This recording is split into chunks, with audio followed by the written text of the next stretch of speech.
Ghana presents her compliments to you, Mr. President, and extends congratulations on your election to preside over the sittings of the 78th session of the General Assembly.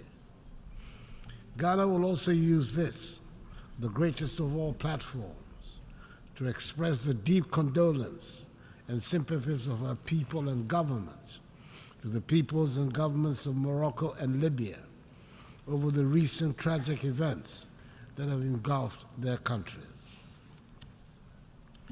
I do not need to employ any hyperbole, nor find any fancy words to state the reality of the situation humanity currently faces. Our world is not a happy place today.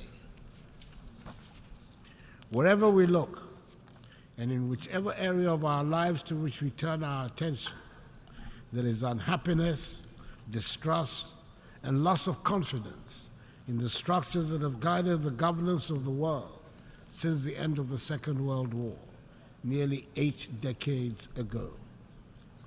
Mr. President, the theme chosen for this meeting is rebuilding trust and reigniting global solidarity, accelerating action on the 2030 Agenda and its sustainable development goals towards peace, prosperity, progress, and sustainability for all. The choice of the theme implies that there's general acknowledgement that things are not what they ought to be in our world. The mutual trust among nations that is required to ensure harmony has considerably diminished. The cohesion that we need to build the peace and prosperity of our societies is disintegrating and nearing Cold War lows. We do not seem to have any common values on which we can all agree, nor common goals to which we all aspire. The fault lines are not just between poor and rich, or the South and North, or the developed and developing countries. Even within well-established and rich countries, the tensions over trade, climate, political boundaries, and geopolitical spheres of influence are palpable. Long-held definitions are being challenged, and sacred truths and beliefs are being questioned or discarded outright. And in some instances, the deliberate peddling of blatant untruths has become acceptable. This organization, the United Nations, under whose auspices we, the nations of the world, are gathered for the annual review of the world, was established in the belief that our common humanity would be the overriding consideration in dealing with the problems that would invariably arise when we deal with one another. There is no doubt that the organization has achieved a great deal in its 78 years of existence, of which we can all be justifiably proud. But it is also true that the reluctance by the nations that were the major powers at the formation of the organization to agree to any reform to reflect present realities has led to the undermining of the credibility of the United Nations and some of its organs, in particular, the Security Council. Ghana is currently serving out the second of its 2-year term on the Security Council as a non-permanent member. This is the 4th time in the 66 years since we joined the UN, the first post-colonial African nation to do so, that we've had the privilege of serving on the Council. Mr. President, it has been a sad and disappointing experience for us.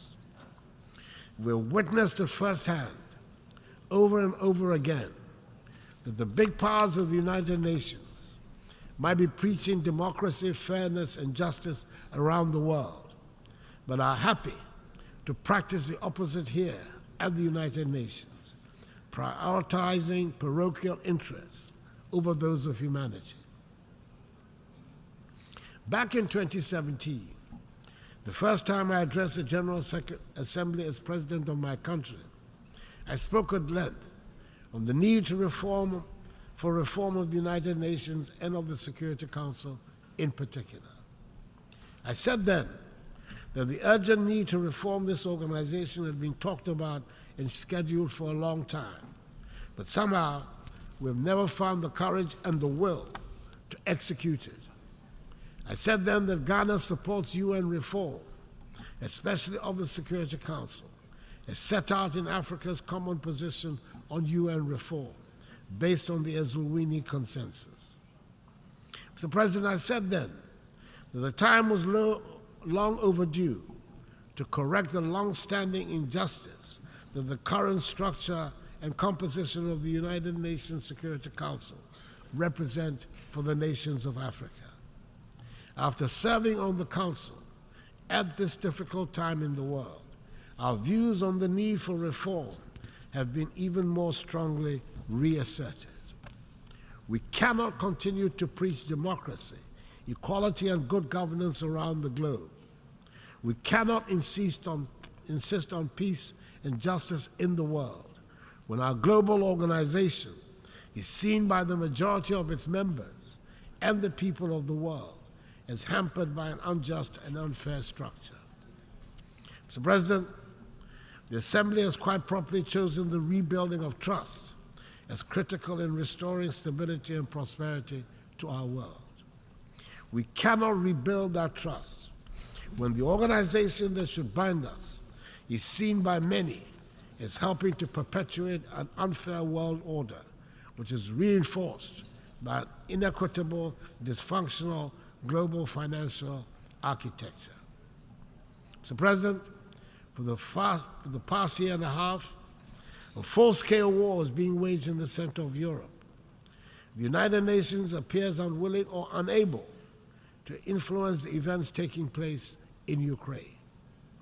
Ghana has sat on the Security Council throughout this period and can testify that the global solidarity we seek to reignite under the umbrella of the UN will only happen if and when it suits those who wield the mighty power of veto.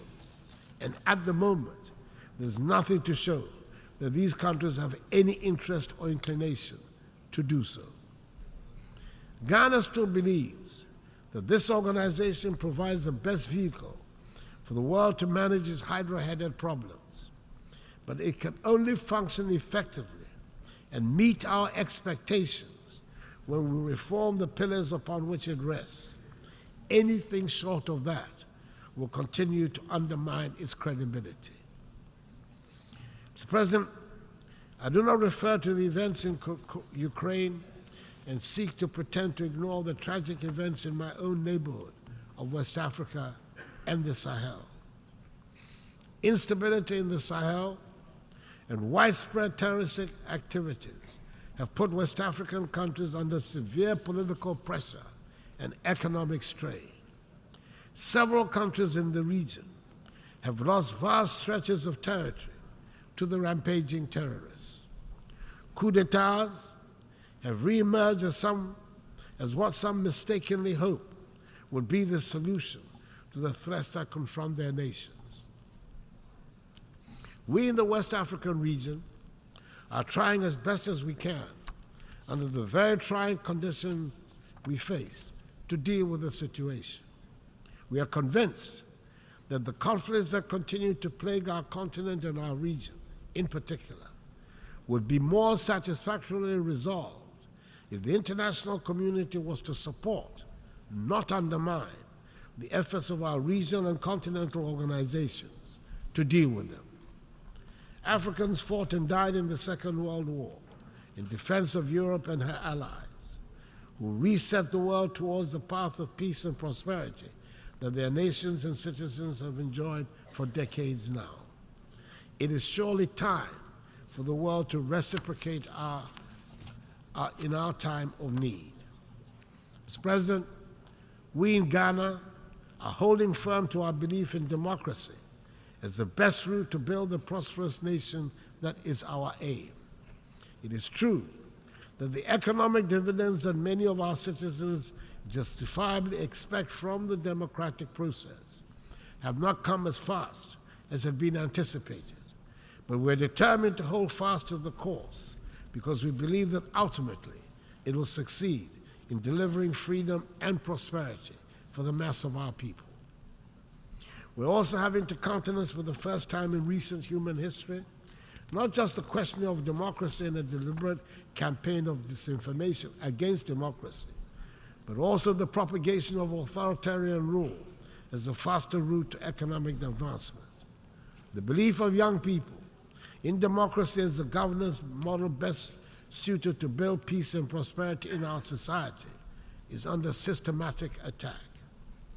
The economic impact of COVID-19 pandemic and the impact of the war in Ukraine have only added to the pressure and the anxiety of our young people.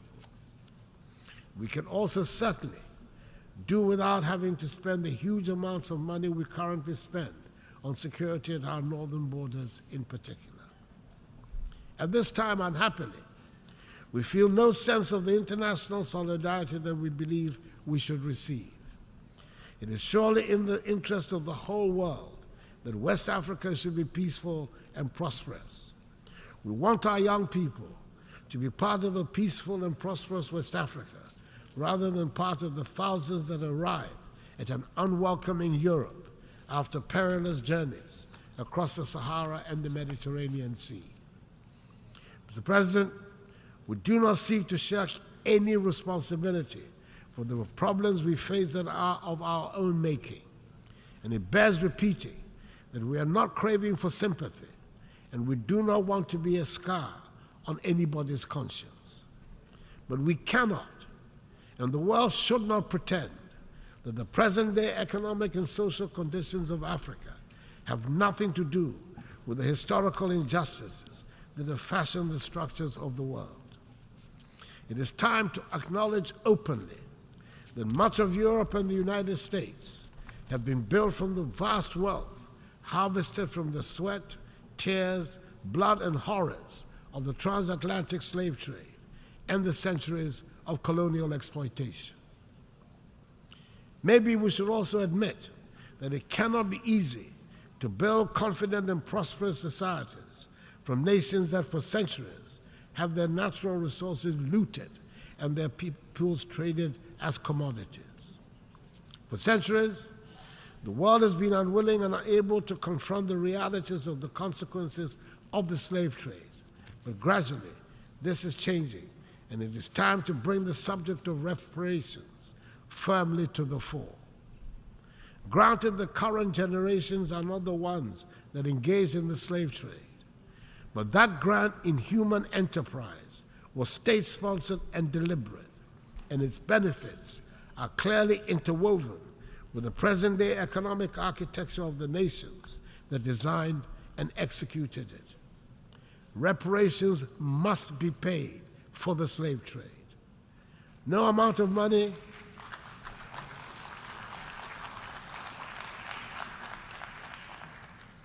will ever make up for the horrors, but it would make the point that evil was perpetrated, that millions of productive Africans were snatched from the embrace of our continent and put to work in the Americas and the Caribbean without compensation for their labor.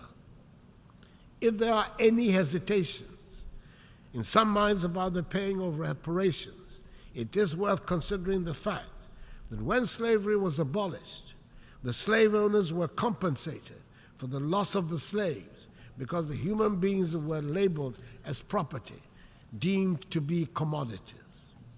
Surely, this is a matter that the world must confront and can no longer ignore. The African Union has authorized Ghana to hold a global conference on the issue in November in Accra. It is probably also the time to return to that vexed subject of illicit financial outflows out of the continent of Africa.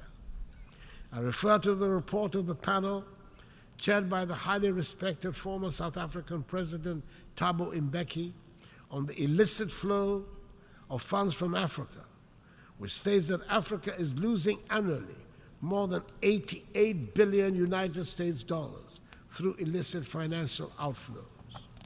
Yes, those monies too must be returned to the continent. It is difficult to understand why the recipient countries are comfortable about retaining such funds and are happy to call those countries from whom the monies are taken as corrupt. I believe that a joint task force of the African Union Commission and the OECD Secretariat, under the auspices of the United Nations, should be charged to find ways of stopping the damaging outflows. Mr. President, before the pandemic, we, like many other parts of the world, were making progress with the 17 SDGs, and we had good reason to believe we would achieve the 2030 target. Today, the picture we have on our performance is not very bright. Most of the 21 targets designated for achievement by 2020 have not been met, and we are not on track to achieve many other targets by 2030. According to the 2023 SDG report, just 12% of the SDG targets are on track to be achieved. Progress on 50% of the targets is weak. The most disappointing part is that we have stalled or retrogressed more than 30% of the targets. We need to accelerate action on the entire project. Mr. President, it is within our capacity to turn things around. A good start would be to make the needed changes to the structures of our organization. Then we can rebuild trust and reignite global solidarity. Mr. President, I thank you for your attention.